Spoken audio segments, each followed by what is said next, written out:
Olá pessoal, boa noite, que a graça e a paz de Jesus esteja com vocês. Eu sou o pastor Altemar Oliveira. Estamos começando mais um programa Falando Nisso Podcast, seu podcast semanal aí, onde nós falamos de assuntos relevantes aí sobre a fé cristã, com muitos convidados especiais, e toda quarta-feira, como você já sabe, de praxe, com o pastor Ariovaldo Teixeira. E hoje nós vamos continuar aquele bate-papo legal, aquele assunto que ficou pendente, né? Falamos aí na semana retrasada sobre a importância do cristão, né, da igreja para o cristão, né? É preciso, é necessário de fato termos um lugar para congregar? É preciso de fato ter uma igreja? Ou eu posso me reunir na minha casa mesmo, cultuar a Deus sozinho? Eu sou a igreja? Esse e outros assuntos nós vamos abordar aqui hoje com o pastor Ari. Quero convidar você já, se não for inscrito no canal, já se inscreva no canal, já ativa o sininho, já deixa o seu like. Você pode também mandar a sua pergunta aqui referente ao tema, tá bom? E o pastor Ari vai responder você aí na medida do possível, tá bom? Então, já deixa o seu like, se inscreve no canal e vamos começar esse programa aí, beleza? Então, já está aqui conosco o pastor Ari. Boa noite, pastor, que a paz do Senhor esteja contigo. Tudo bem? Seja muito bem-vindo, em nome de Jesus. Olá, Mazinho, boa noite a todos. É muito bom podermos estar aqui mais uma vez para conversarmos sobre esse assunto que penso ser bastante importante para esse momento, para essa época tão complicada, né, de escolhas, muitas vezes, de exercer um cristianismo sem igreja. Surgiu aí um termo colocado para designar as pessoas que resolveram ser cristãs sem igrejas. O termo é desigrejados. E nós estamos aqui para tentar mostrar a necessidade da igreja e o que nós estamos defendendo aqui, que sim, que a igreja é necessária, sim, e que, de acordo com o que nós já vimos no programa passado, na live passada,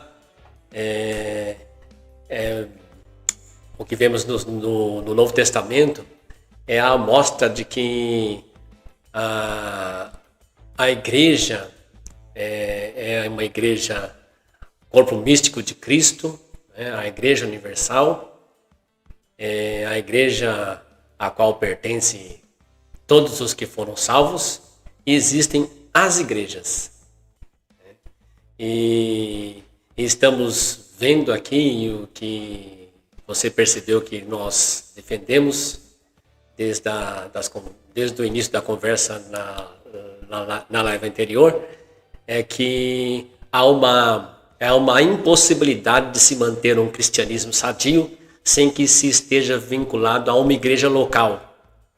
Todos pertencem à igreja corpo místico de Cristo, a igreja universal, a igreja que é composta de todas as pessoas que creem em Cristo em todos os lugares do mundo, mas tudo o que precisa acontecer para que as pessoas que pertencem a esta igreja cresçam no conhecimento e na graça e atinjam a maturidade espiritual e avancem no processo de santificação, é necessário as igrejas, que seria uma igreja local, onde essa pessoa tem um vínculo com pessoas. Amém, amém. Vamos discorrer um pouco mais sobre esse assunto aí no decorrer do programa. Já vou pedir para você deixar a sua pergunta aqui, se você tem alguma dúvida, se você gostaria de fazer alguma pergunta aí para o pastor Ari, né? E eu já queria começar fazendo uma pergunta aí para o pastor, né? E vamos tentar responder aí. Não sei se eu perguntei isso na semana passada, mas vou tentar aqui, vou fazer novamente. Se eu fiz, o senhor me lembra se eu fiz ou não. Como é que fica essa questão do templo, né? A gente tem alguns textos, por exemplo, Estevão falando que Deus não habita em templos feitos por mãos humanas, e é exatamente isso que o desigrejado vai usar como base para falar assim: eu não preciso de um templo. Outra coisa que eles falam muito é que não existe uma hierarquia, eu não devo ficar me submetendo a um líder religioso, porque eu sou sacerdote de mim mesmo, né? Como é que fica essas questões? Até o próprio Lutero disse isso, né? Que nós éramos sacerdotes de nós mesmos. Então, como fica essa questão? Como conciliar essas questões com o congregar em uma igreja local? Olha, quem viu acho que foi semana retrasada, né? Isso. Quem começou já a ver na semana retrasada, já começa a perceber que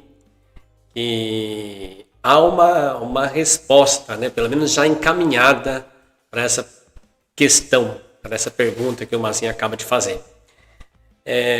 Realmente a igreja não é o templo, né? E nós falamos isso aqui na live anterior, né?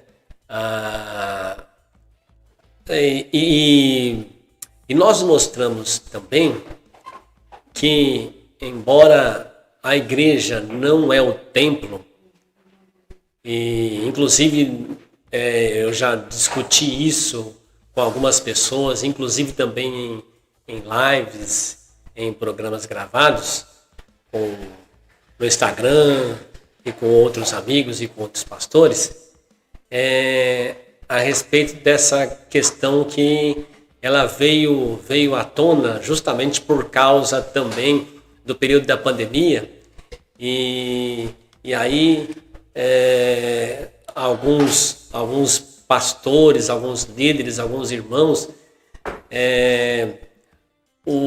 fizeram uso dessa necessidade do cristão comparecer ao templo, e dizendo que isso seria um grande prejuízo por não estar cultuando, né, diante da pandemia. Mas lembre-se que nós falamos aqui que a igreja não é o templo. A igreja não é aquele prédio. Uma das definições que nós colocamos aqui é que a igreja não é um lugar que se vai, mas é um organismo, uma comunidade que se pertence. Mesmo porque nós precisamos compreender essa questão da mensagem do Evangelho. Eu penso que a mensagem do Evangelho, ela é uma mensagem cristológica, né? Ou seja, centrada na pessoa de Cristo, apresentando Cristo como o único caminho para que a pessoa possa ser salvo, Cristo como caminho, verdade e vida. Então, qualquer pessoa vai concordar comigo que a mensagem cristã é uma mensagem cristológica. Mas esta parte que vou falar agora, talvez alguns não concordem, mas o Novo Testamento aponta isso. Além da mensagem cristã ser cristológica, a mensagem cristã é eclesiológica. Eclesiológica por quê? Porque o Deus salva através do único caminho que é Cristo, e conforme nós vimos na conversa passada, ele salva e acrescenta a igreja, né? E acrescentava o Senhor à igreja os que iam sendo salvos. Está escrito em Atos 2. Então, temos que entender que a igreja não é o templo, não é um lugar que se vai, mas é um grupo, uma comunidade, é a eclésia de Deus, é a entidade comunitária em que nós pertencemos. A igreja é o corpo de Cristo e nós não somos a igreja. Nós somos parte da igreja. Então, precisa ser compreendido que o templo onde nos reunimos, ele pode deixar de estar naquele lugar. De repente, por exemplo, se aquele templo é locado, de repente pode surgir um momento em que as reuniões não podem ser mais ali.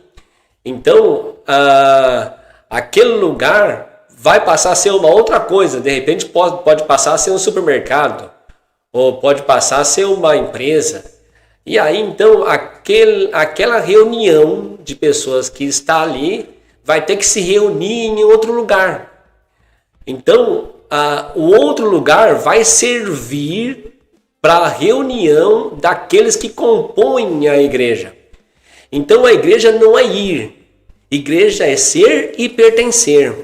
Pertencer a um grupo, pertencer a uma comunidade. E aí, então, é necessário que haja essa compreensão de pertencimento, e que você se compreende como parte daquele grupo de pessoas, e que você necessita daquele grupo de pessoas, e que aquele grupo de pessoas necessita de você. Isso é a eclésia. Eu aconselho que você dê uma olhada, procure assistir o programa anterior para compreender mais o que nós estamos falando aqui. A eclésia, a própria definição e as amostras de igreja que nós temos no Novo Testamento são amostras claras de que há uma comunidade a qual os que creem em Jesus pertencem. E nessa comunidade eles sustentam a sua identidade como povo de Deus. Há uma dependência de pertencimento a essa comunidade, há uma dependência de vínculo forte com essa comunidade, onde vai acontecer não somente a submissão a líderes, porque a submissão é uma virtude de uns aos outros. O próprio texto do Novo Testamento diz: sujeitando-vos uns aos outros. Então quer dizer que tem que existir uma comunidade onde se exercita a sujeição mútua. Não é somente ao pastor, mas também e aos demais membros da igreja, e do pastor a todos os membros do corpo. O ambiente da igreja é o ambiente da sujeição mútua. Esse sujeitar-vos uns aos outros, que a Bíblia diz, e esse não é a única orientação bíblica que diz que deve ser partilhada na mutualidade, né? Uns aos outros. Você vai ver em Colossenses diversas orientações que deve ser praticada uns aos outros. E essa prática mútua, ela só pode ocorrer dentro do ambiente em que pessoas estão vinculadas umas às outras, para que elas possam então ter essa vivência de mutualidade, de partilhamento, de virtudes, de dons, de capacidades, de disposição de serviço, para que possam crescer juntos. Eu não sei se isso dá uma resposta, porque é necessário. Como é que vai se praticar os mandamentos? E mandamentos no Novo Testamento de coisas que devem ser praticadas uns aos outros. E não dá para isso ser feito sem que tenha um ambiente em que essas pessoas se reúnem numa coletividade. Então, é verdade sim que não é necessário o templo. O templo não é a igreja é aquelas pessoas. As paredes do templo acabam tendo uma importância mas ela é completamente secundária. A importância prioritária é aquela reunião de pessoas, é daquela reunião que eu necessito. É daquele agrupamento de pessoas que eu tenho pertencimento e que possibilita o meu crescimento e desenvolvimento espiritual e o desenvolvimento na santificação. Né? É bem verdade. O templo é secundário. Tanto é secundário que, se você for ver a história do templo no Antigo Testamento, o templo foi destruído. Foi destruído algumas vezes, eles ficaram sem templo algumas vezes. Depois também, no ano 70, o templo foi destruído. E Apocalipse também tem um capítulo lá que mostra que não havia templo na cidade maravilhosa. Então não tem templo, mas os santos estarão lá. Mas a comunidade estará lá. Então, quando você está indo ao ambiente de culto, você está indo não por causa do prédio, porque aquele prédio é santo, porque o fato de você estar lá vai fazer com que você receba bênçãos que você não receberia se fosse em outro lugar. Não, nada disso. Você está indo lá para aquele lugar, porque aquele lugar é o lugar em que se reúnem os irmãos. Aquele lugar é o lugar onde está a eclésia de Deus, a eclésia de Cristo, a comunidade dos santos. Você está indo ali, até tem alguns que dizem, eu estou indo lá na igreja por causa de Deus. Não é a razão. Não é a razão. Você vai lá por causa dos irmãos. É por causa do vínculo com a comunidade. E a comunidade junta vai oferecer louvor, um louvor coletivo a Deus. E essa coletividade é necessária. Então, não sei se fica bem respondido. Sim, ficou bem respondido. Agora, surgiu uma outra questão que eu queria fazer também para o senhor. Vai se preparando aí, que eu vou bombardear, hein? Antes de perguntar, eu quero pedir pro pessoal que está chegando aí, né? A gente está ao vivo pelo YouTube, a gente está ao vivo também pelo Facebook e também pela Twitch, tá? Pela Twitch TV.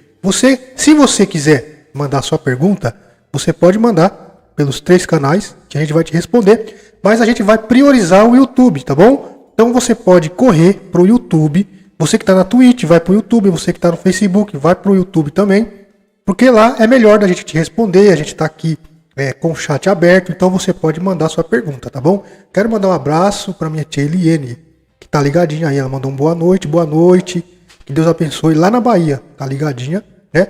Hoje a gente tá com a audiência um pouco baixa aí, mas daqui a pouco o pessoal chega, o pessoal entra aí em nome de Jesus, né? Então, se inscreve aí no canal também, se você chegou agora, é novo, tá? Bom, é isso. Agora, pastor, uma dúvida que sempre surge, eu consegui compreender essa ideia da igreja, né? Até é interessante essa questão de ir à igreja ou ir ao templo por causa dos irmãos, não por causa de Deus, mas principalmente pelos irmãos para exercer a comunhão, né? Mas o que eu tenho visto nas igrejas, de um modo geral, eu posso falar assim, 99% dos casos é que nós estamos numa congregação, numa comunidade, é uma comunidade, o nome já diz, comunidade, porém, nós vemos as pessoas muito dispersas umas das outras, né? Não existe aquela comunhão de fato, não existe ali aquele exercício dos dons espirituais em benefício do outro. O que eu vejo, isso eu estou dizendo, o que eu vejo é uma coisa mais egoísta, né? Por que eu vou à igreja? Se você fizer uma pergunta para qualquer pessoa, por que você vai? Eu vou porque eu quero ir buscar minha bênção, né? Geralmente é assim. Eu estou indo porque eu tenho um propósito. Ou eu vou porque eu não posso ficar em casa, porque se eu não for ao culto, o pastor vai me cobrar. E as pessoas começam a colocar um monte de motivos para ir à igreja que não é de fato esse motivo de comunhão, de dividir, de compartilhar os dons e de crescer mutuamente. Como o senhor enxerga isso e como é que a gente pode resolver essa questão? Porque eu acho bem complicada. Eu penso que este problema realmente precisa ser resolvido, né? Primeiro, é necessário compreender que a reunião cristã, né, ela tem a sua razão de ser justamente por causa do vínculo que temos como corpo. Isso precisa ser compreendido, né? A razão principal e prioritária é para que nós venhamos partilhar, né? Partilhar a vida e a vida espiritual e até mesmo outras questões da nossa vida, onde um vai ser útil no bem-estar do outro e no crescimento espiritual do outro. É por isso que nos reunimos como igreja. E eu penso que essa questão muitas vezes não é compreendida porque se criou no ambiente cristão essa ideia de que você precisa ir lá para beneficiar-se. Nós vivemos num mundo do individualismo e da busca de coisas e de bens, visando sempre a vantagem pessoal, né? O ambiente ao nosso redor, o ambiente mundo, esse é o ambiente mundo. Todos buscando fazer as coisas sempre com uma prioridade em mente. Qual é a prioridade? O que isso vai me trazer de benefício? Isso é mundo, né? Quais vantagens vou ter? Aquela lei antiga, não sei se muitos conhecem, é chamada lei de Gerson, né? O certo é levar vantagem em tudo. Quer dizer, que vantagem isso vai ter? Inclusive, esse espírito, vou chamar de espírito mundano. Esse espírito mundano de levar vantagem em tudo e de buscar sempre qual é a vantagem que eu vou ter nisso, é colocado até no nosso relacionamento com Deus. Eu vou orar e para quê? Porque eu quero conseguir que Deus realize as coisas que eu preciso que sejam realizadas na minha vida. Eu vou... Inclusive, tem até pastores que ensinam isso. Vou aqui ensinar 7 passos para que você alcance respostas às suas orações. E aí a aproximação de Deus é justamente para que eu consiga convencer Deus a fazer as coisas que eu gostaria que Ele fizesse. Então quer dizer que até a oração e a relação com Deus traz dentro do espírito esse mundanismo de satisfação pessoal. E aí Deus vira aquele que vai nos servir E se tiver uma igreja em que os pastores estão ensinando a técnica de conseguir que as orações sejam respondidas, é para lá que eu vou. Então isso é um dos fatores que faz com que as pessoas estejam indo na igreja para descobrir como é que faz para que Deus as abençoe.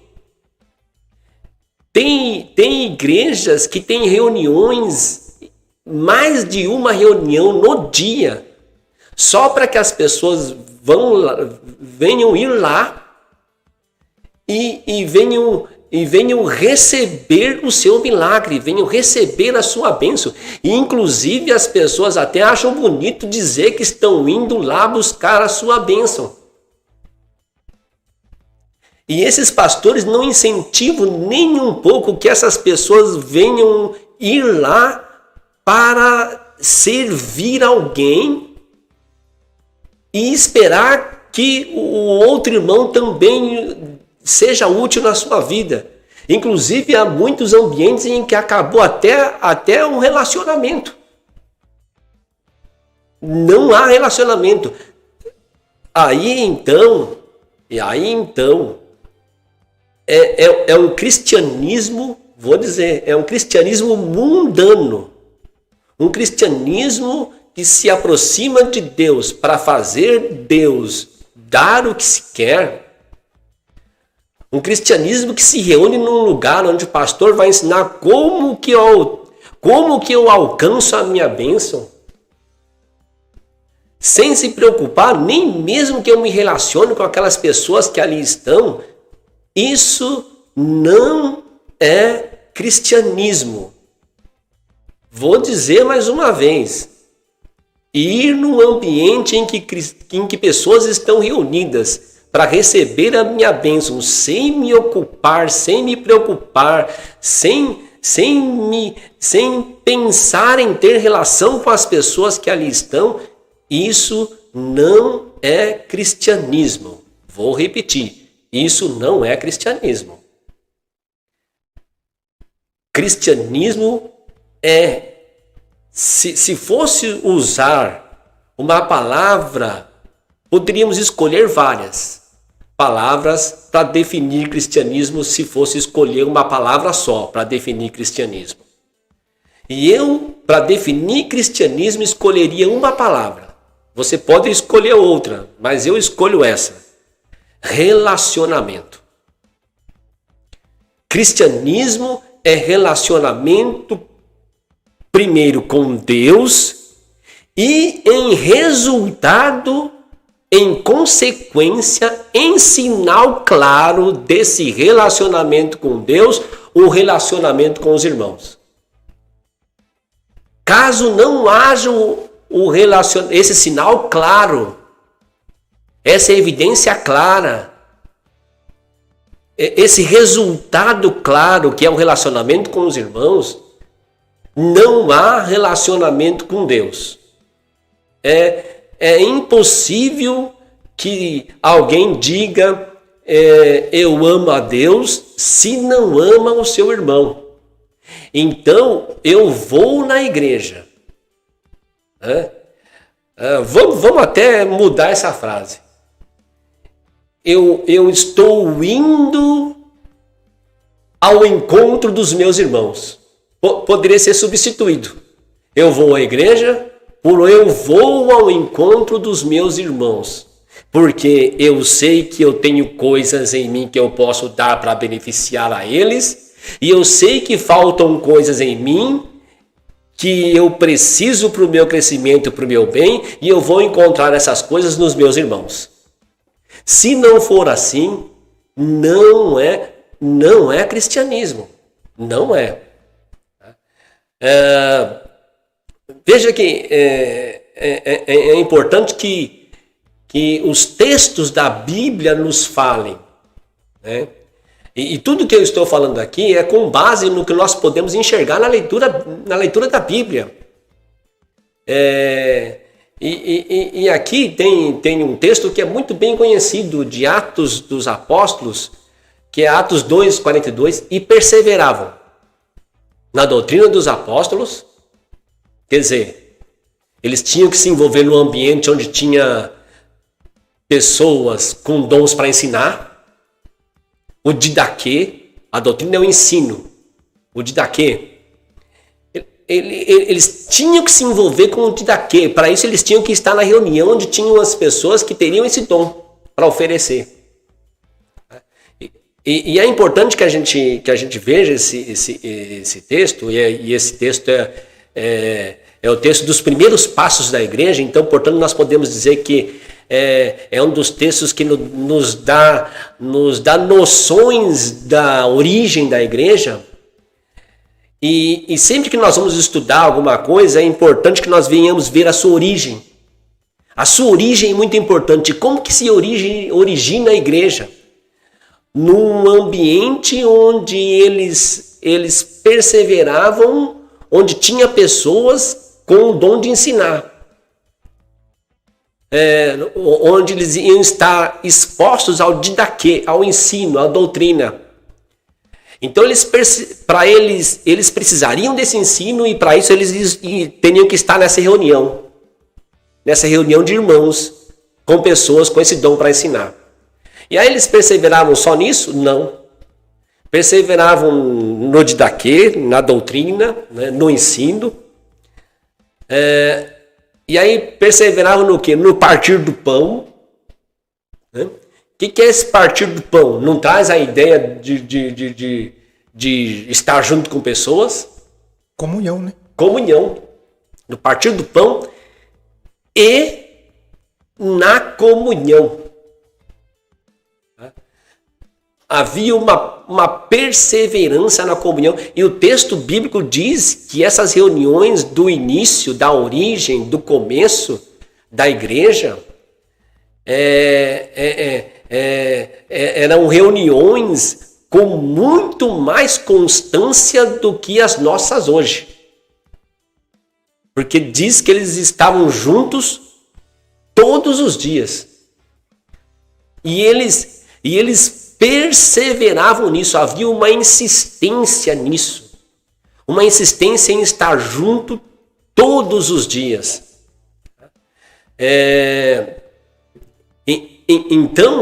Então veja que ser povo de Deus é ser envolvido com pessoas. Ser povo de Deus é estar fortemente vinculado a pessoas. Não é ser povo de Deus, não é ir para a igreja no domingo, não é ir para o templo no domingo para receber bênção. Ser povo de Deus é ser alguém que se reconhece como pertencente a uma comunidade. Se você não se reconhece como pertencente a uma comunidade, você não está sendo um cristão nos moldes do Novo Testamento.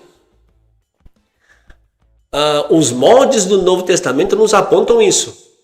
Né? A comunhão com a igreja. Já mostramos aqui na live passada, né?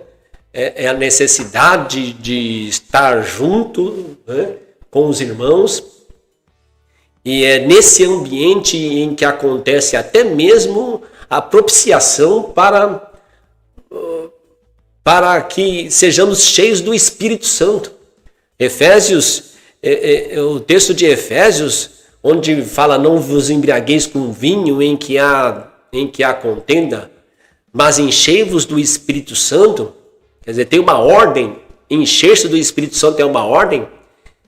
E aí o texto continua falando algumas coisas e ali fica claro que está sendo mostrado para nós como é que nós fazemos, como é que nós cumprimos essa ordem. E como é? Falando entre vós em salmos e cânticos e hinos espirituais, cantando e salmodiando ao Senhor. Como Como posso ter esse ambiente de poder cantar em salmos, hinos e cânticos espirituais, a não ser no ambiente da comunhão dos irmãos? É impossível. Então, é necessário que venhamos compreender que ser povo de Deus, ser uma pessoa de Deus, ser uma pessoa cristã, é viver com Deus e com os irmãos. Não é ir num determinado lugar para receber alguma bênção que algum líder religioso prometeu que eu ia receber se eu fosse lá. Mais do que a expectativa de receber uma bênção, eu tenho que ter a expectativa de como eu posso ser útil aos meus irmãos e tenho que buscar nos meus irmãos aquilo que falta em mim, porque nenhum de nós é completo. E justamente porque nenhum de nós é completo e nós precisamos ir acrescentando aquilo que vai nos completando nesse processo da santificação, e é tão maravilhoso esse mistério da comunhão cristã, que eu só posso ir me completando no que me falta para o processo de santificação na minha vida, sem a qual não vamos ver Deus. Veja, um negócio que eu não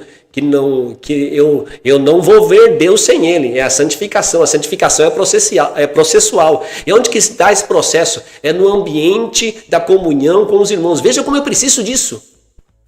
O processo de santificação na minha vida se dá quando eu estou com os irmãos e estou recebendo o que eles me dão para que eu possa ser santificado, e eles recebem de mim o que eles precisam para ser santificado.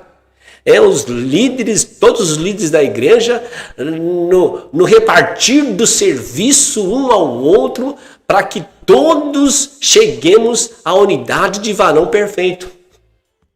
Isso só pode se dar nesse ambiente comunitário. Eu tenho ficado chateado com esse cristianismo individualista e até mesmo revoltado. Vou na igreja para receber minha bênção? Isso não é cristianismo. Isso é egoísmo mundano. Eu vou orar para que Deus... Quer dizer que então somos sempre nós o centro. O centro sou eu. Se eu vou a Deus para que Deus faça o que eu preciso que seja feito, então quer dizer, Deus é um objeto utilitário. E até o ir naquele templo ali também é outro objeto utilitário. O pastor que ali está pregando é outro objeto utilitário. Nós temos que nos desfazer disso. E o Mazinho perguntou como podemos fazer. É exigir que os nossos líderes nos ensinem o que é ser igreja. Exigir que eles não apenas mostrem para nós como alcançar um milagre, mas que eles nos mostrem com as escrituras o que é ser cristão de verdade. Não é nos ensinar como eu dependo daquele lugar para ser abençoado, ou como eu dependo da oração do pastor para ser abençoado. Mas aí, nesse caso, eu acho que eles não ensinam porque talvez eles fiquem sem membros. Não seria por isso? Porque a partir do momento que eu tenho esse ensinamento de que aquele templo não é místico, que lá, não está lá a minha bênção, eu não vou lá porque eu preciso ser abençoado. Não existe mais essa barganha. Eu acho que o medo do líder, do pastor, do apóstolo, de quem seja, é exatamente esse. Se ele de fato pregar o evangelho puro, simples, né, ele está correndo o risco de perder a sua membresia. né? Eu conheço um irmão que ele ainda fala... Eu conheço um irmão que ele falou assim pra mim, Mazinho, você tem que começar... Falou assim. E aí, se ele estiver assistindo, ele vai saber quem é. A gente precisa... Ele falou assim, a gente precisa, sei lá, fazer alguma coisa diferente pra trazer a freguesia. Eu falei, freguesia? É um negócio? Infelizmente. Não, porque a freguesia, né? Porque tem muitas igrejas aí concorrentes. É um negócio. Então a gente tem que diferenciar pra freguesia vir. A freguesia que tá na igreja A e a igreja B, ela tem que achar algo interessante em você, atrativo. Você tem que ofertar algo pra eles. Pra que eles venham. Mas se é freguês, como vem, vai. Né? Então, essa é a minha questão hoje. Porque eu, sinceramente, eu não vejo muita vontade dos líderes em querer, de fato, ensinar isso.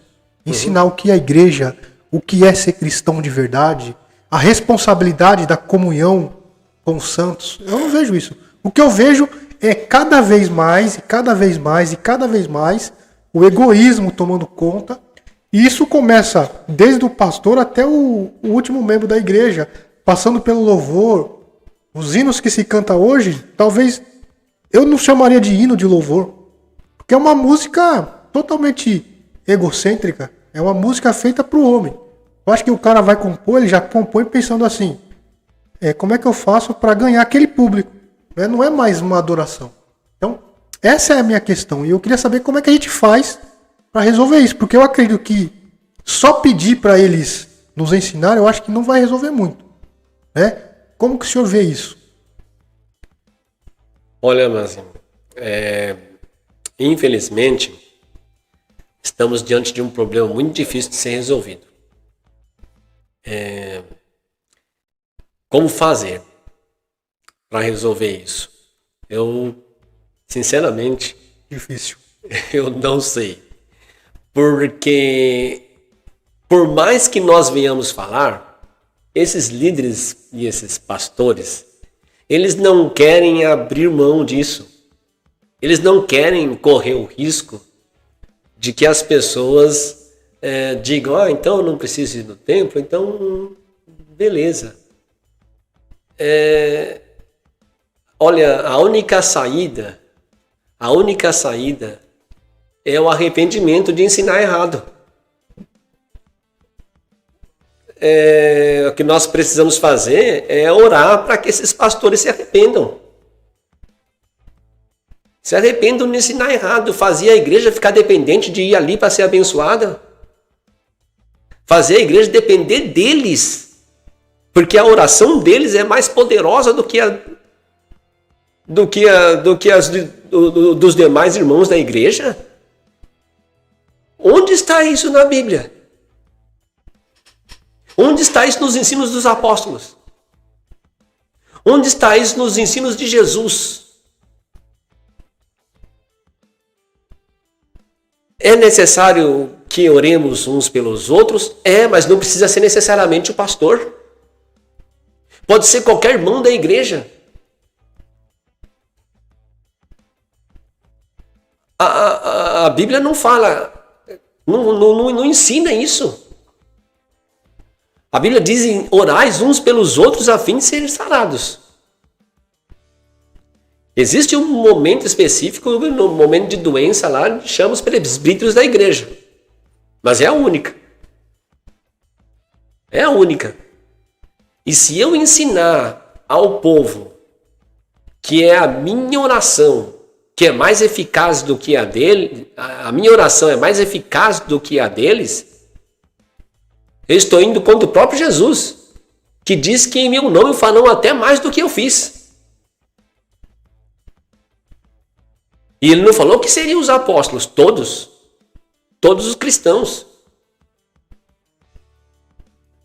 Todos os membros são importantes no corpo de Cristo. Então, nós precisamos fugir disso. A única esperança é que esses pastores se arrependam. Talvez nós estamos sendo até assim incisivos hoje aqui. né? Porque realmente causa um incômodo no coração da gente. Porque esse tipo de ensino, ao invés de promover santificação, promove estagnação espiritual. Porque as pessoas sempre vão estar dependendo do pastor, do apóstolo, do bispo, do, sei lá, do pai apóstolo. Do guru. Do guru espiritual. Gente, o que é isso? O que é isso? Olha, que tipo de espiritualidade esses líderes estão fabricando? Eu vou dizer aqui, por favor, pare com isso. Pare com isso. Ensine a igreja a caminhar dependendo de Jesus. Inclusive, tem até um assunto que a gente vai ensinar aqui. A gente vai conversar aqui, que o Mazinho propôs da gente conversar sobre a questão da autoridade espiritual. Que está bem ligado com isso. Que está bem ligado com isso. Se você pedir a oração de outro, você vai estar saindo da minha cobertura. Olha, que absurdo é esse. Mas esse vai ser um outro assunto. Né? Mas vejam, o Mazinho perguntou como resolver isso. É esperar que haja arrependimento nesses líderes. E dificilmente eles vão se desfazer disso. Porque é isso que faz com que eles consigam com que os membros da igreja tragam diversas ofertas, estipulam o valor de oferta a ser dado, porque eles que são os homens de Deus ali, os outros não. Os outros são uma hierarquia espiritual menor. Quem ouve a Deus ali é aquele líder.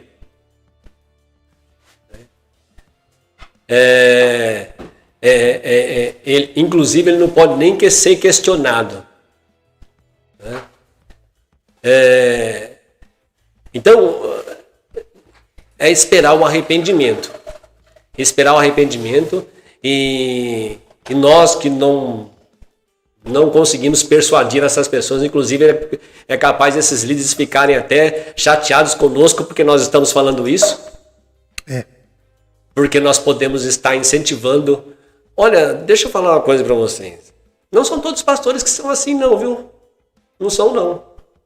Existem muitos pastores sérios que querem ensinar o evangelho. Por exemplo, eu e minha esposa estamos há alguns anos já frequentando a igreja e é a comunidade Carisma. Comunidade Carisma. Veja, os pastores lá ensinam o que está combinando com o que nós estamos falando aqui. Eles reconhecem a possibilidade de ter risco das pessoas amolecerem. Eles mesmos reconhecem, eles falam, eu reconheço o risco disso. Mas eles dizem, eu não vou deixar de pregar o que vai construir a espiritualidade sadia nas pessoas por causa do risco. Eu prefiro pregar aquilo que vai fazer com que as pessoas tenham espiritualidade sadia do que não fazer isso e ficar com a igreja aqui lotada de pessoas. Vejam só que muitos líderes têm insistido em que mesmo na pandemia,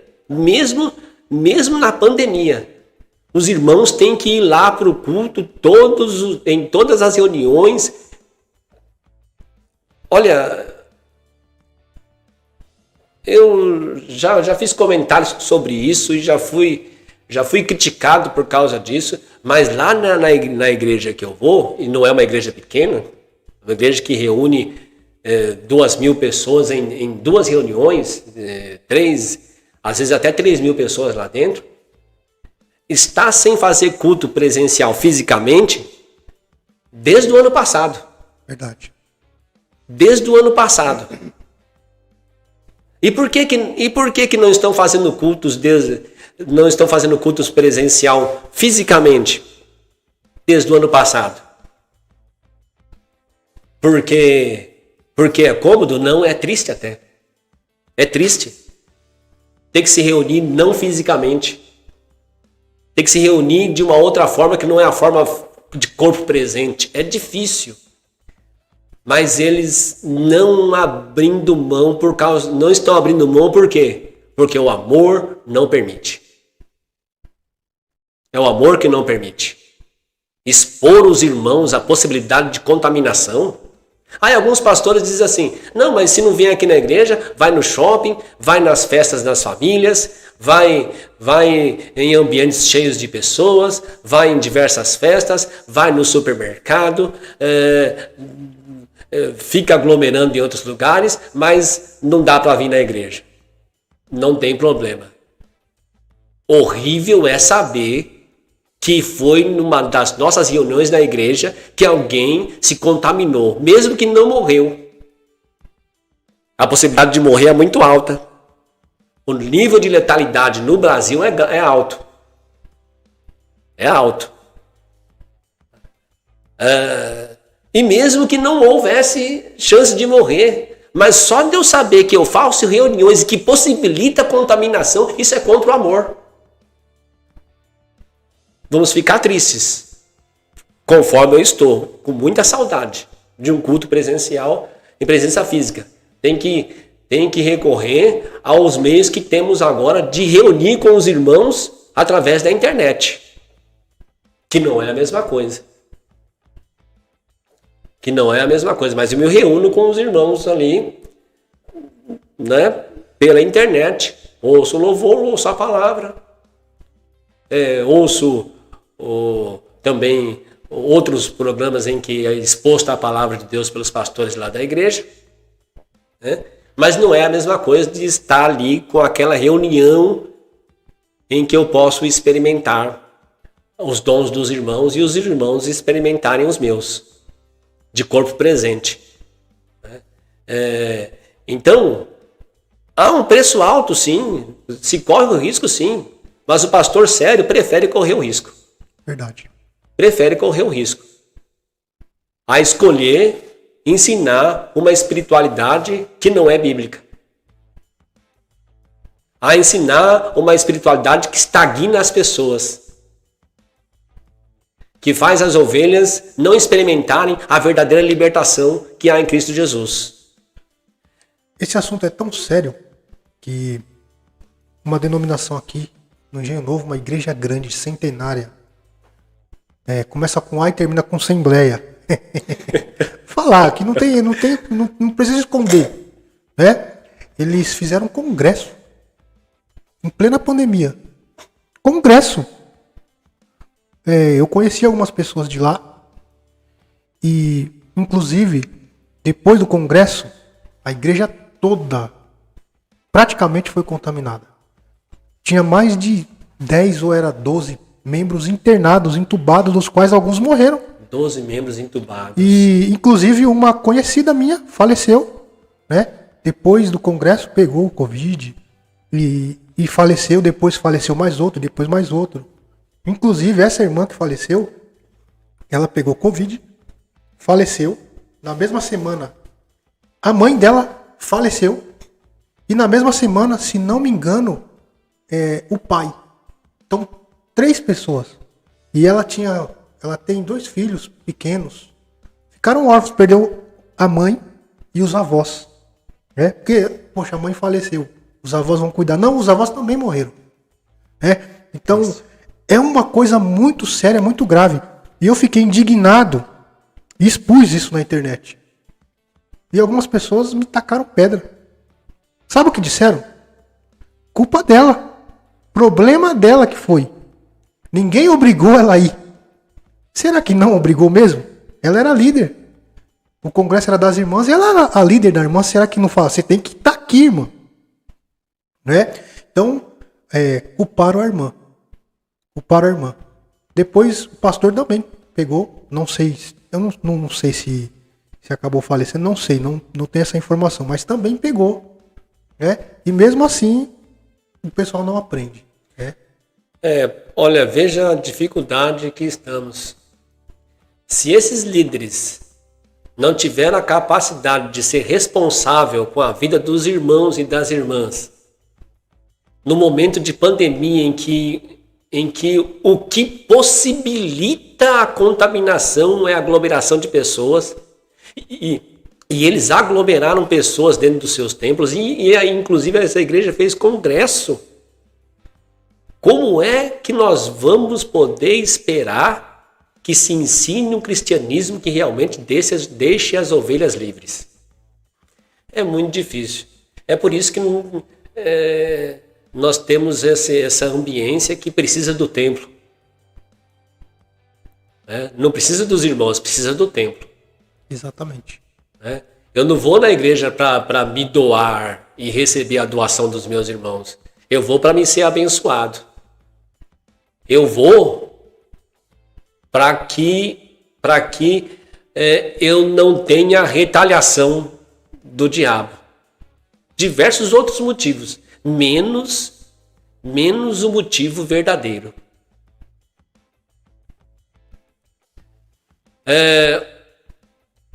O congregar. Eu não vou para receber a bênção, eu vou para congregar. O que é congregar? Eu vou, veja só, o que eu vou fazer na igreja? Congregar. Só isso. Só isso. Congregar. O que é congregar? Congregar é se reunir. É me pôr junto com pessoas. E se você não for lá para congregar, você está indo por motivos errados.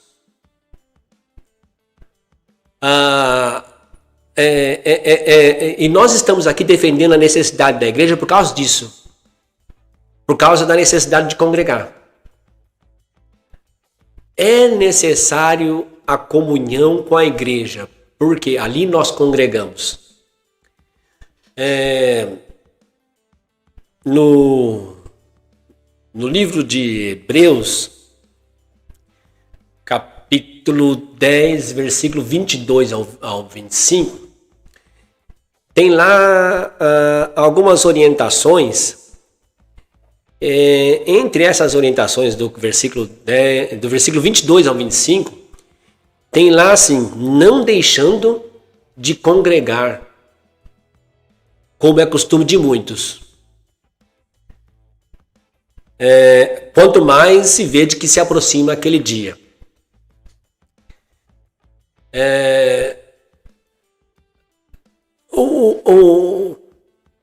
A tradução NVI diz assim, não deixando de nos reunir como igreja. Ou seja, não deixando de nos reunir como eclésia. Não deixando de participar do vínculo com as pessoas do corpo de Cristo, do qual eu sou um membro. E esse congregar de Hebreus, que o escritor da carta aos Hebreus diz que não é para deixar de ser feito, tem um propósito. Qual que é o propósito? Um deles é impedir a estagnação espiritual.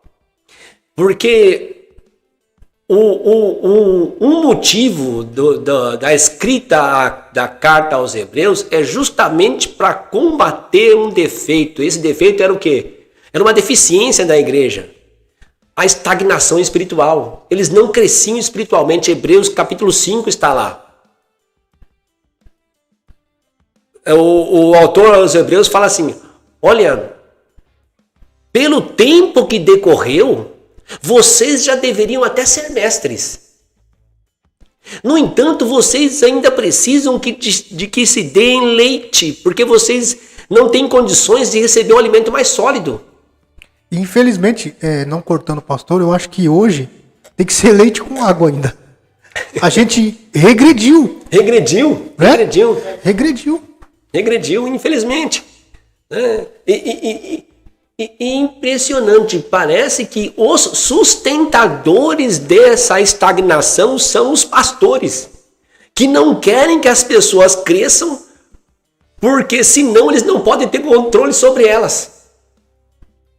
Então, os líderes, sejam eles chamados de apóstolos, de presbíteros, infelizmente, são eles que atuam para manter essa estagnação espiritual.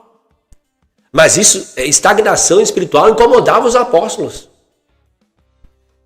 Incomodava o autor da carta aos Hebreus. E ele diz, olha, vocês já deveriam ser mestres. Quer dizer, sem preocupação nenhuma de que todos crescessem e todos fossem mestres.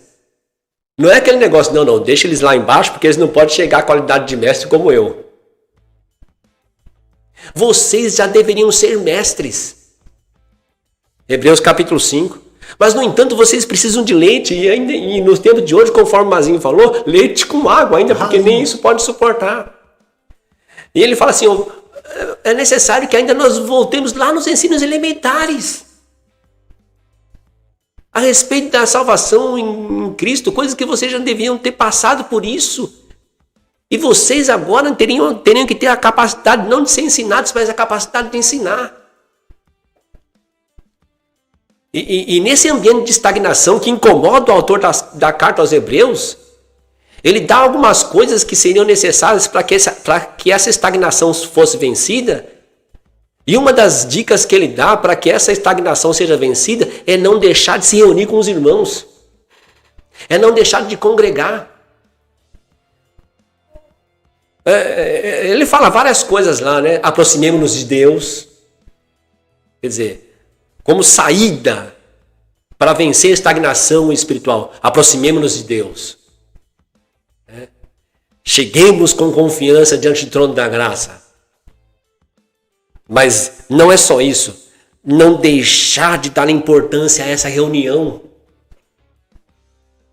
Não deixar de dar importância a essa comunhão, a comunhão cristã. Então, se alguém quer estagnação espiritual, despreze a comunhão cristã. Continue acreditando que você pode manter a sua vida espiritual sem vínculo com os irmãos. Pode ler a Bíblia sozinho em casa. Mas aí você está contribuindo para a sua estagnação espiritual. E a receita do autor de Hebreus, entre muitas coisas que ele fala, para vencer a estagnação espiritual, para não ficar estagnado espiritualmente, para que se cresça a ponto de chegar a ser até um mestre, é você não desprezar a comunhão cristã, não deixar de congregar. Não é mais dizer, eu vou receber a minha bênção. Não, eu vou congregar.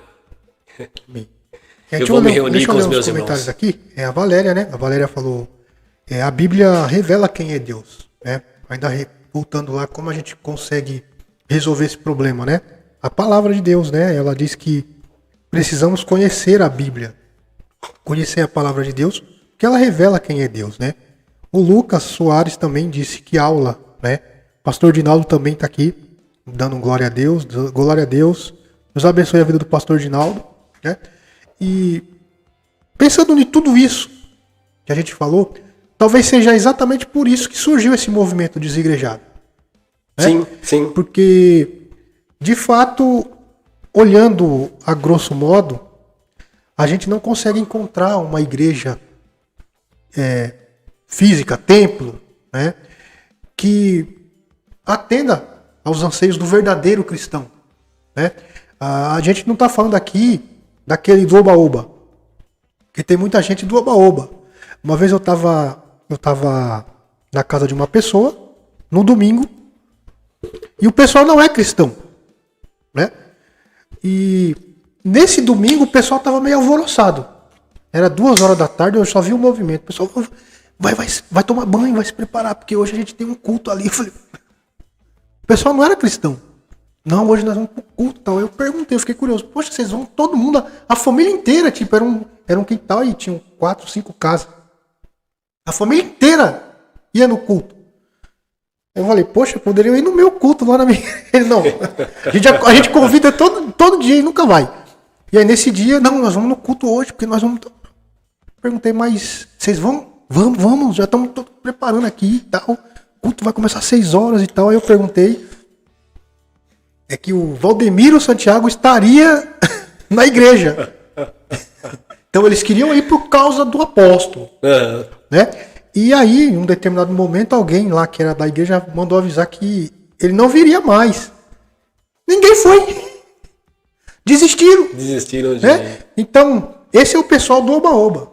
Né? A gente está falando de cristão sério, que de fato tem essa responsabilidade de buscar comunhão com Deus e com os irmãos, né? De entender que existe o culto vertical e também o horizontal, né? Então, isso não é ensinado, pelo menos eu nunca vi ninguém ensinando sobre isso, né? E eu acredito que é por isso que surge esse movimento de pessoas ditas desigrejadas, porque cansaram de procurar uma igreja séria, uma denominação que preza pelo culto, que preza pelos irmãos, que compartilha desses dons. Né? Eu sempre falo isso. Nós temos que compartilhar os nossos dons. Né? É assim que a igreja cresce, a igreja orgânica. Né? Então, o que eu vejo é isso. Existem pastores sérios? Existem. Como o senhor falou, Comunidade Carisma, algumas outras denominações sérias. Mas é muito difícil encontrar. Né? É um oceano e a gente tem que procurar. E muitas vezes as pessoas não conseguem encontrar. Né? E como é que a gente faz para encontrar? Eu acredito que, como o senhor falou, orar para que esses líderes se arrependam, eu acho pouco provável. Né? Eu penso que tem que começar pela gente. Por exemplo, essa conversa aqui, eu tenho certeza que vai ser um divisor de águas para muita gente que está assistindo. Sim. Né? Que já, como é que eu posso dizer? Já se desiludiu de igreja, né? E não quer mais saber de igreja. Então, eu vou servir a Deus em casa. Mas não dá também para servir a Deus em casa. Você relaxa, você se acomoda. Chega um certo tempo que você não faz mais nada. Né? Então, esse é o perigo de falar, eu sou desigrejado. Né? Citando o Caio Fábio aqui, o Caio Fábio começou com esse movimento, mas ele mesmo não é, porque ele tem uma instituição, uma denominação, né? Então não se sustenta ser desigrejado. É uma palavra contraditória, né? Porque a partir do momento que eu me reúno com alguns irmãos, aí não importa onde seja, nós já somos igreja. Nós estamos sendo igreja naquele lugar. Né? Onde estiver 2 ou 3 reunidos em meu nome, ali estarei. Né? Então, a questão... o que eu vejo mais, a questão de ser desigrejado é essa. É por conta da instituição que acabou, infelizmente, a instituição maior acabou se corrompendo, né? E focando em outras coisas. E eu acredito que nós temos essa responsabilidade de trazer, né, a mensagem do Evangelho para o centro da pregação, que saiu, há muito tempo que saiu do centro da igreja, a mensagem do Evangelho. Como é que o senhor encara isso e como é que o senhor vê essa questão? Realmente, Mazinho, esta é uma das saídas, né? Conforme a Vá falou também, né, sobre o conhecimento de Deus, né? Esse conhecimento de Deus é uma saída. Essa conversa que nós estamos tendo aqui também é uma saída. Né? E nós compreendemos, conforme falamos na conversa passada, compreendemos os desapontamentos que ocorrem com pessoas que resolveram não ir mais para a igreja porque encontraram o ambiente que deveria ser o ambiente da construção do amor, da misericórdia, da bondade, da mansidão, do fortalecimento da verdade, da justiça, da formação de Jesus na vida das pessoas, acabaram estando num ambiente em que foi feito tudo o contrário. Foram, na verdade, ao invés de experimentar misericórdia, bondade, graça, compaixão, desejo de servir, se perceberam que tinha alguém ali que queria que elas o servissem sempre. E quando percebeu que não foi possível, lançou uma maldição. Falou que não estava mais sob a cobertura. Ou seja, no ambiente onde deveria ser um ambiente da verdade, da justiça e do juízo, a pessoa acabou encontrando um ambiente da competição, do líder que ninguém pode se aproximar da hierarquia intocável dele, que se sente ameaçado por alguém que pode talvez no conhecimento superá-lo, em vez de ele ficar feliz com isso. O membro da igreja que era feliz ali até o dia que ele falou que não ia votar no candidato que o pastor queria. E aí então o pastor tirou ele da função que ele exercia na igreja e falou que ele estaria sob maldição porque não votou no candidato ou teve uma escolha política diferente da do pastor. Ou seja, pessoas que foram maltratadas, que foram feridas, que foram injustiçadas no ambiente que deveria ser um ambiente de cura. E o principal agente de cura ali deveria ser o pastor e não foi. Verdade. Então nós compreendemos perfeitamente essas marcas negativas, e infelizmente não são poucas, são muitas, que pessoas receberam e por isso não querem mais ir para a igreja. Resolveram que vão ser desigrejados, mas não dá. Então o conselho que nós damos é que procure um lugar sério. Procure um lugar sério. Porque só dá para não ficar estagnado espiritualmente se congregar. Não deixando de congregar, como é costume de muitos, conforme diz Hebreus. Então procure um lugar sério. É difícil achar? É difícil.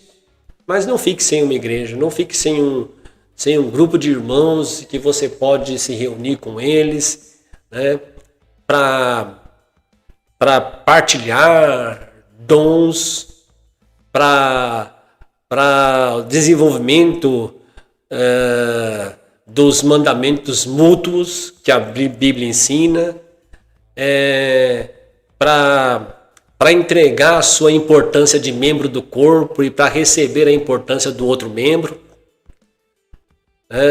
Essa é a dinâmica do corpo de Cristo, essa é a dinâmica da igreja. Ficar fora disso é ficar fora dessa dinâmica benéfica que precisamos, que necessitamos. E então procure um outro lugar sério. Uma outra coisa aqui é a necessidade, por exemplo, da ceia. A reunião cristã é a reunião onde acontece a ceia. Todas as vezes que vocês se reunirem, façam isso. Em memória de mim.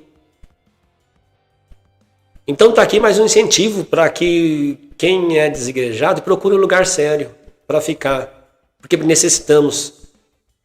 A ceia do Senhor é é o ato em comunhão cristã em que nós mantemos viva a memória de Jesus Cristo e de sua obra. Quer dizer, façam isso. Quer dizer, tem que ter um ato praticado em comunhão que mantenha vivo, que mantenha aceso na memória coletiva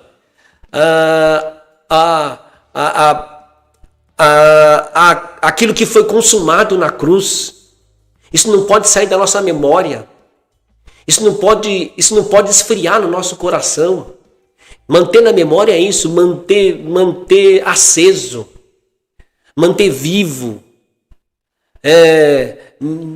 manter ultrapassando a contemporaneidade e passando para gerações futuras. Essa memória viva, acesa, sempre fervendo. E é nessa comunhão cristã, a ceia, e por isso façam isso em memória de mim. Quer dizer, o ato da ceia, que precisa ser praticado dentro dessa comunhão cristã. Para quê? Para manter vivo, aceso, vibrante no coração, na mente, o próprio Cristo e a sua obra, a cruz. Trazer sempre a memória através desse ato, e esse ato é praticado dentro da comunhão cristã. 1 Coríntios 11 orienta isso, né? Que é o discernimento do corpo. A ceia é o discernimento do corpo. O que é o discernimento do corpo? Não somente do corpo do corpo de Jesus que foi entregue por nós, mas do corpo como igreja. É o discernimento desse povo do mistério de Deus que agora foi revelado. Essa parte do corpo de Cristo que é a privilegiada de ser a expositora da multiforme sabedoria de Deus. É esse grupo, é esse povo, essa eclésia de Deus, esses que se congregam, que dizem eu vou congregar. O que você vai fazer? Você vai receber a bênção também, mas não é o prioritário. Eu vou congregar. Eu vou estar junto. E a ceia é esse discernimento do corpo que estava sendo perdido pela igreja de Corinto, que estava numa ambiência de desmanchar essa comunhão, onde eles estavam estabelecendo brigas, contendas, egoísmos e dissensão de pessoas. E o apóstolo Paulo fala, não, nós nos reunimos para a ceia, mas é necessário o discernimento desse corpo. É nessa unidade que nós mantemos viva a memória de Jesus Cristo. A ceia é isso. Tem gente que diz que vai na igreja, até mesmo a ceia virou objeto utilitário. Até mesmo a ceia. Eu vou na ceia porque hoje é o dia de ser abençoado. Não, a ceia não é um objeto utilitário, mas é o ato coletivo dos irmãos que juntos, nesse discernimento do corpo, estão declarando, olha, nós trazemos na nossa lembrança, na nossa memória, que um dia o Verbo se fez carne, habitou entre nós, e andou nas terras da Palestina fazendo bem, curando enfermos, pregou o evangelho da paz, morreu morte de cruz, ressuscitou e nos fez membros do seu corpo. Nós trazemos nós nos reunimos e praticamos a ceia. E a ceia é uma prática que é feita no ambiente da comunhão cristã, e é necessário que seja compreendido isso, como é preciosa a comunhão cristã.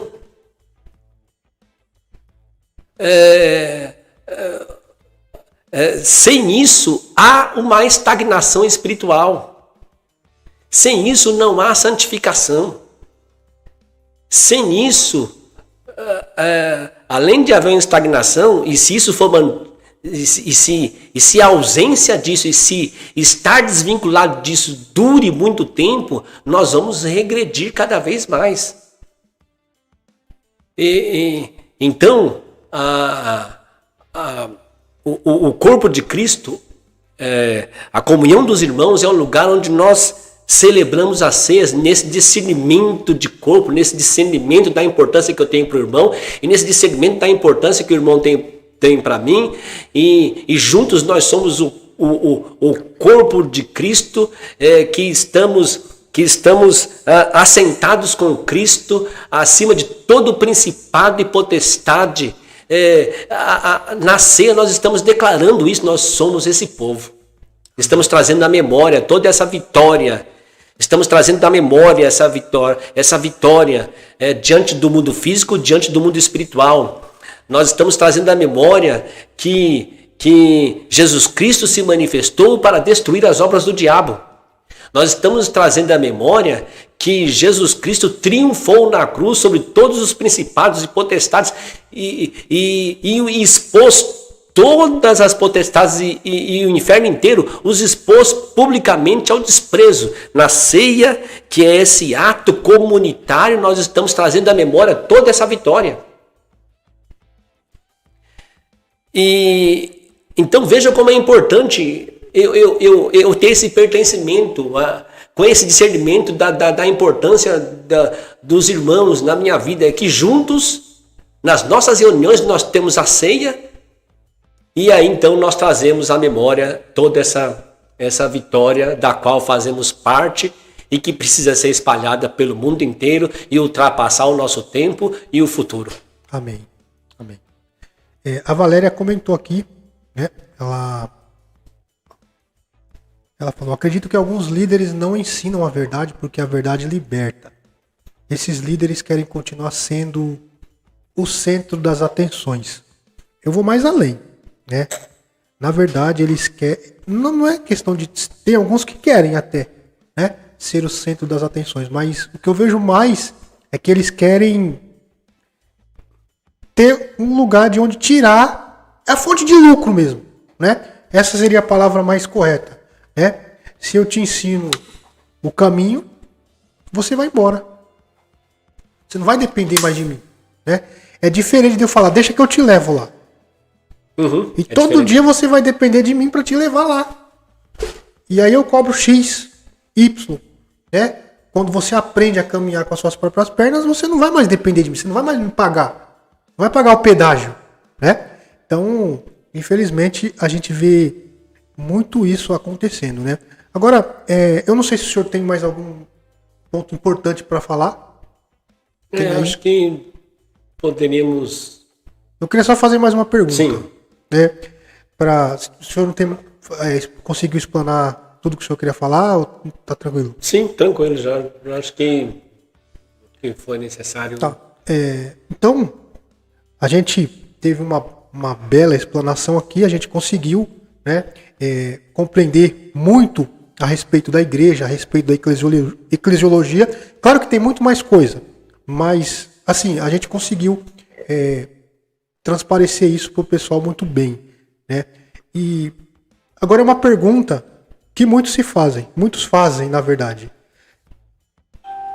Eu, como um cristão comum, não sou obreiro, sou um cristão comum, estou na igreja e eu tenho visto na igreja uma deficiência. O pastor não ensina o evangelho da maneira correta, a igreja é uma igreja muito egocêntrica, cada pessoa pensa em si.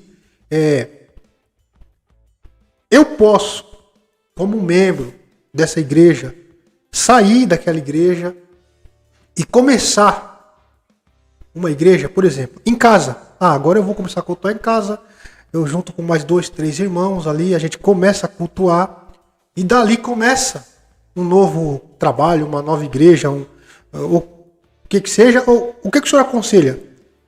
Ou é melhor eu sair e procurar de fato uma igreja que já esteja estruturada, que já tenha uma boa estrutura teológica, um bom ensino?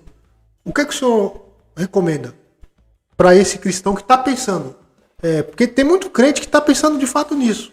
De sair, eu já conversei com alguns que falou, eu quero sair, eu já senti que eu tenho um chamado para ensinar, e aqui nessa igreja eu não vou conseguir, então eu estou pensando em sair e abrir um trabalho, começar no lar, começar fazendo ali o evangelismo. O que o senhor acha?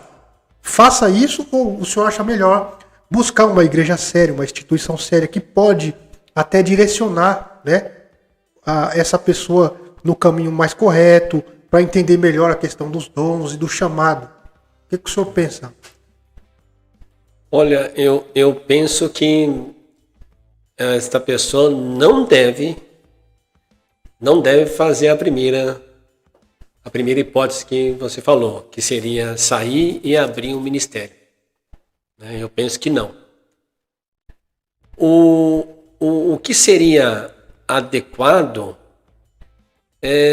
seria um pouco mais de perseverança no mesmo local em que se está. E só sair daquele local em que se está, quando se percebeu que já perseverou o que deveria perseverar e não tem mais jeito. Está certo de que não tem mais jeito. Aí então deve abrir um ministério? Não. Deve procurar um ministério que vai ajudá-la a conseguir construir na sua vida o que é necessário para que você exerça esse seu chamado. Porque você colocou que seria um cristão novo, que sente que é chamado para ensinar ou para pregar ou para fazer alguma coisa interessante no ministério. Interessante entre aspas, porque tudo que fazemos dentro do ministério tem a sua importância, que não pode ser medida, né? Não pode ser medida. Essa tem um tamanho assim e essa é maior. Todos têm importância de valor eterno, né? no reino de Deus. Mas qualquer coisa que você sinta, que você perceba, que você tem um chamado, você tem a convicção no coração de que realmente Deus te chamou para pregar, para ensinar, para exercer um ministério. Só saia da igreja que você está depois de ter perseverado bastante, e com a certeza de que em saindo você não deixou nada a desejar a respeito da perseverança que se deveria ter para ter o que era necessário para vocês desenvolver ministerialmente. Aí tem que se estar com essa convicção, olha, o que foi feito, o que foi necessário ser feito, a perseverança que eu precisava ter, eu tive. Isso tem que ser nítido na consciência. E aí, vá para um lugar onde você vai ter condições de receber material suficiente para agregar na sua vida, para te dar condições de naturalmente, não forçado, porque eu penso que o ministério não pode ser forçado, as coisas têm que acontecer naturalmente, não é porque eu forcei, não é porque eu dei um jeitinho, não, isso aí não. É porque as coisas, e aí naturalmente as coisas vão acontecer, no tempo certo, na hora certa. Não precisa se apavorar e ficar inquieto com a hora que isso vai acontecer. É só continuar se dedicando a Deus. Se você foi para um outro ministério, porque achou naquele outro ministério, e assim que seria o correto, achou naquele outro ministério que ali tem o ensino, ali tem você vai ter o material necessário para que você esteja se qualificando para o exercício desse seu ministério? Porque hoje em dia as pessoas querem tudo rápido. Verdade. Querem tudo rápido. Querem que seja amanhã. Se receber um chamado, tem que ser amanhã. E se alguém aconselhar que você precisa colocar material para que você possa exercer o seu chamado e isso pode demorar um pouquinho de tempo, essa pessoa vai ser rejeitada. Esse conselho vai ser rejeitado, porque você já quer exercer o ministério amanhã. Tem irmãos que a gente começa um trabalho, com 2 meses e fala, por que a igreja não cresce? 2 meses. 2 meses. Né? Olha, deixa eu fazer outra pergunta. Por que para ser médico tem que estudar 5 anos e depois tem que fazer residência e depois tem que procurar o conselho de medicina para poder ser credenciado no conselho de medicina? Para ser químico também tem que estudar no mínimo 4 anos de ensino superior. E depois tem que correr atrás de certificado de química. Para ser advogado também. Para ser um administrador de empresas tem que estudar na faculdade e as pessoas se submetem a isso. Para ser um técnico de logística, estuda no mínimo 3 anos e as pessoas se submetem a isso. Para ir fazer uma entrevista de emprego, se submete a estudar como se dá bem numa entrevista. Enfim, para outras coisas, há empenho e compreensão de que precisa se estudar para tudo aquilo.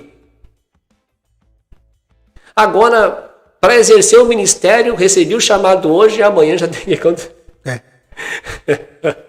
Amanhã já tem que estar me envolvido com isso. Né? Não foi assim com Paulo. E olha que Paulo já tinha uma bagagem de conhecimento e de capacidade intelectual grande. O que possibilitou o apóstolo Paulo escrever a grande parte do Novo Testamento foi também a capacidade intelectual que ele tinha antes de ser cristão. Quer dizer que ele estudou muito. E depois, mesmo com essa capacidade intelectual que ele tinha, ele passou aos pés de Gamaliel. 3 anos. Aos pés de Gamaliel, 3 anos. Aprendendo. Foi importante os 3 anos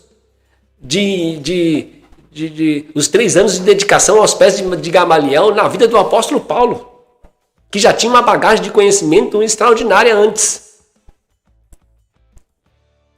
E a Bíblia diz que para o exercício do ministério, a pessoa não pode ser neófita. O que é neófito?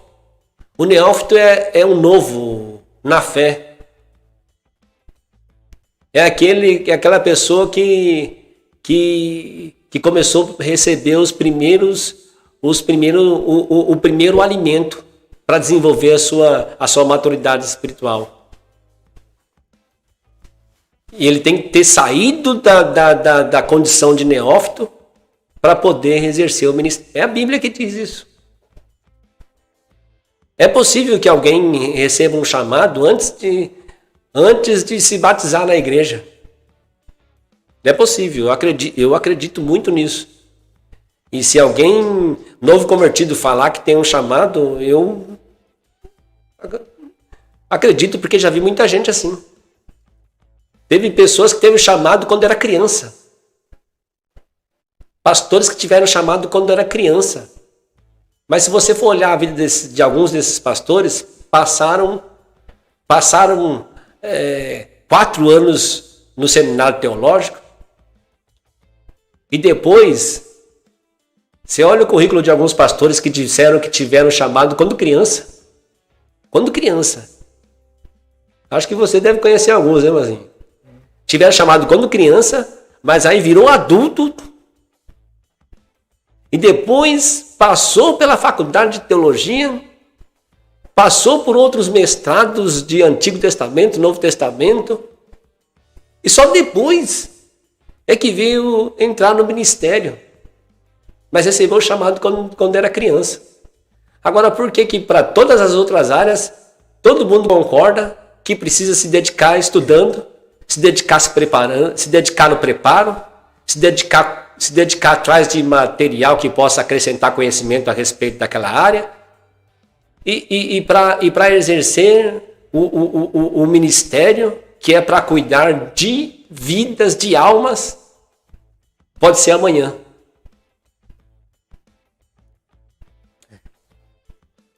Eu não consigo compreender como é que pode ser isso. Pode ser alguém que começou na fé ontem. Mas isso não tem muito peso por conta do movimento pentecostal que enfatiza muito isso? Porque tem aquela questão, agora fui batizado no Espírito Santo, agora eu estou capacitado para pregar. Então Deus me revelou que eu vou ser pastor, Deus me revelou, então eu tenho que ir ali alugar uma sala, botar umas cadeiras e abrir a boca que Deus vai falar. E aí não tem o preparo, não tem a estrutura. Aí a gente volta na mesma tecla, começa tudo de novo, leite ralo. E vira esse ciclo vicioso. Porque se o líder que teve esse chamado não se preocupou em se preparar, qual vai ser a preocupação em formar outros líderes? Uhum. Vai ser zero. Sim. Infelizmente, dentro do pentecostalismo, do neopentecostalismo, se despreza o usar tempo estudando a Bíblia, sabendo, cuidando de como lidar bem com a sua interpretação, desprezando é claro, nós acreditamos que prioritário é a capacitação do Espírito. Prioritário é ser conduzido pelo Espírito Santo. Mas o mesmo livro que nos ensina que precisamos ser conduzidos pelo Espírito Santo e que o Espírito Santo nos capacitará a falar, é o mesmo livro que diz: procura apresentar-te a Deus aprovado como obreiro que não tem de que se envergonhar, que maneja bem a palavra da verdade. O mesmo livro que nos incentiva a se submeter ao Espírito Santo e no abrir da boca para falar, é o mesmo livro inspirado pelo mesmo Espírito que diz assim: vocês vão sair e pregar o Evangelho a toda criatura. E um outro texto fala aqui: o Espírito vos fará lembrar de todas as coisas. Fará lembrar o quê? Você só pode lembrar de coisas que você passou por elas. Você não pode se lembrar daquilo que não existe. Então quer dizer que falar lembrar é o quê? É o acúmulo isso no caso dos discípulos lá, era o acúmulo de conhecimento que eles tinham recebido a respeito de Jesus, da sua vivência com Jesus nos 3 anos de ministério de Jesus.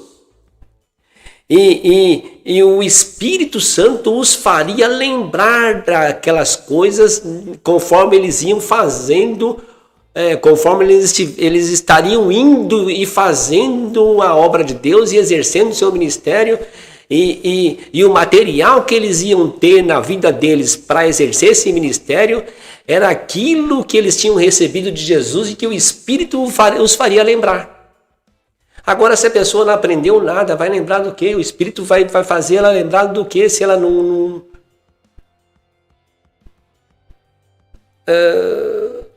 Então, veja, alguém cheio do Espírito Santo é alguém que poderá ser usado por Deus, sim.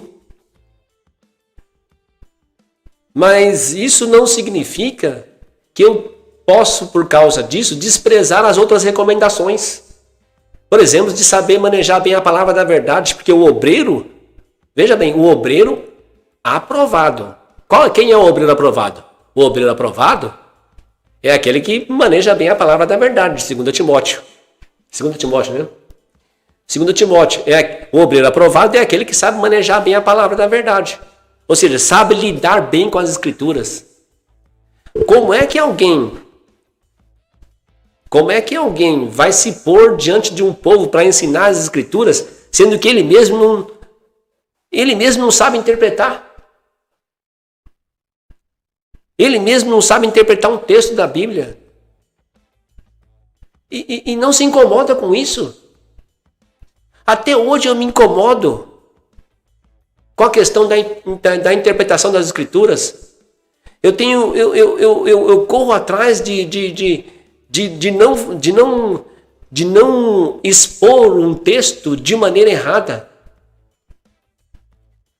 Quando me surge dúvida a respeito de um texto, eu passo horas, e às vezes até dias, estudando um versículo, procurando os comentários melhores da Bíblia, usando as regras da hermenêutica, usando as regras de interpretação da Bíblia, lendo texto e contexto para interpretar um texto, porque eu estava com dúvida e fiquei com medo de ensinar aquele texto de maneira errada para as pessoas que vão me ouvir. E aí, quando eu vou nos textos dos comentários bíblicos, e ainda mesmo assim tem dúvida, eu vou para a história da igreja. Como aqueles que foram cheios do Espírito Santo pensaram esse versículo. Como que os grandes mestres do passado pensaram esse versículo. Por quê? Porque eu quero lidar bem com esse livro, eu não posso ensinar. Gente, eu não posso ensinar errado esse livro. Como é que pode não se incomodar com isso? É absurdo. É absurdo. Deveria ser preso e proibido de continuar pregando aquele que é descuidado desse livro. Que usa esse livro apenas para fazer com que as pessoas sigam os seus desejos pessoais. Deveria ser proibido de continuar pregando. Deveria ser preso. Porque está lidando Gente, está lidando com um livro sagrado. Está lidando com a palavra de Deus. E fazer da Bíblia objeto utilitário para conseguir se enriquecer, para conseguir fazer com que os irmãos se submetam a todas as suas vontades. Isso é uma zombaria com a grandeza de Deus. Às vezes ficam incomodados porque tem gente no carnaval zombando de Jesus. A maior zombaria acontece nos púlpitos, com pastores descuidados da Bíblia, colocando os irmãos para seguir a sua vontade e pensando versículos da Bíblia para fazer com que eles consigam isso. Meu Deus! Pelo amor de Deus! Pelo amor de Deus! Pelo amor de Deus! É necessário arrependimento. É necessário arrependimento. É o livro sagrado. Não podemos lidar com esse livro de qualquer jeito. E se você tem um chamado, louvado seja Deus pelo seu chamado. E se você zela pelo chamado que Deus te deu e você reconhece a preciosidade desse chamado, estude as Escrituras. leia, procure livros que o ajudem a pensar melhor este livro. E escolha não interpretar esse livro Antigo e Novo Testamento sem Jesus Cristo. Interprete com Jesus e a partir de Jesus. Esse é o conselho. Amém? Então, fica aí o conselho. Se você é um obreiro ou não, ou sente o chamado de Deus, medite nesse conselho que o pastor Ari te deu, né? Reveja esse vídeo, assista também os outros vídeos, os outros podcasts. Nós temos um podcast aqui falando sobre Jesus como a chave para a interpretação da Bíblia. É muito importante também, se você quer de fato ser um obreiro aprovado por Deus, quer fazer a obra de Deus de maneira plena, né? Faça isso. Tenha esse zelo, esse amor pela palavra de Deus e pelas coisas de Deus, né? Nós vamos finalizar já o programa. Eu acho que foi bem proveitoso. Já estamos chegando a 2 horas de bate-papo. Foi muito bom, muito gostoso. Eu quero pedir para você que é novo aqui no canal, se inscreva no canal. É muito importante que você se inscreva e você ative o sininho. Deixe o seu like também, tá? Toda quarta-feira nós estaremos aqui com um assunto relevante, com um assunto importante relacionado à fé cristã, relacionado à teologia, tá bom? Na semana que vem nós vamos falar sobre a autoridade espiritual, né, pastor?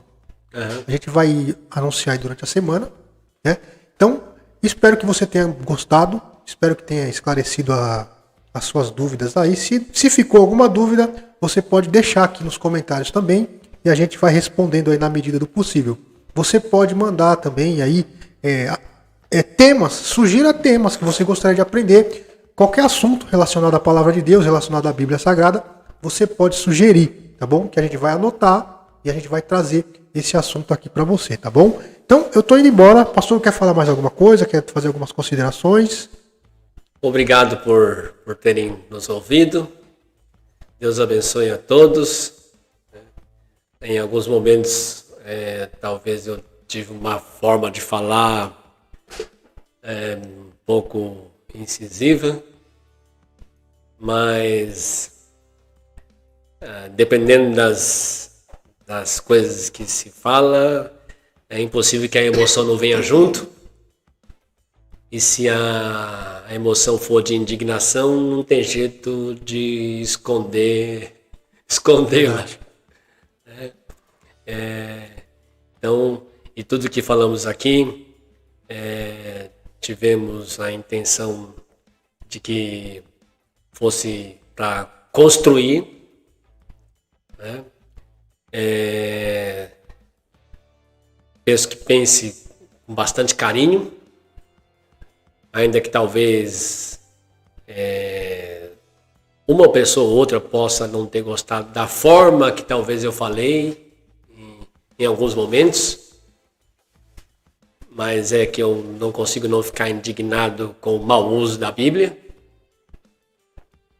e justifico as formas de falar que talvez tenha sido um pouco mais calorosa e aparecendo claramente uma indignação e de uma forma mais incisiva. Justifico isso, que é por causa do zelo das Escrituras e da indignação com aquilo que percebemos que muitas vezes acaba servindo para estagnar a espiritualidade das pessoas e fazer com que a libertação cristã, que é conclusiva, seja muitas vezes limitada por causa de comportamentos como o que muitas vezes nos indignamos aqui na nossa fala. Queremos que Deus abençoe todos vocês, minha mãe que está assistindo, o Jonas, né? Jonas Soares, que também mandou um comentário aí, né? Irmã Marta, irmã Márcia, todos os irmãos e irmãs, né? Deus abençoe todos vocês, né? Um grande abraço, né? Fiquem com Deus. Amém? Então, chegamos ao final de mais de um programa podcast falando nisso. Quero agradecer também a pastora Valéria, que está aqui, do nosso lado, aqui nos bastidores, né? Logo, logo ela vai estar do outro lado da câmera, né, pastor?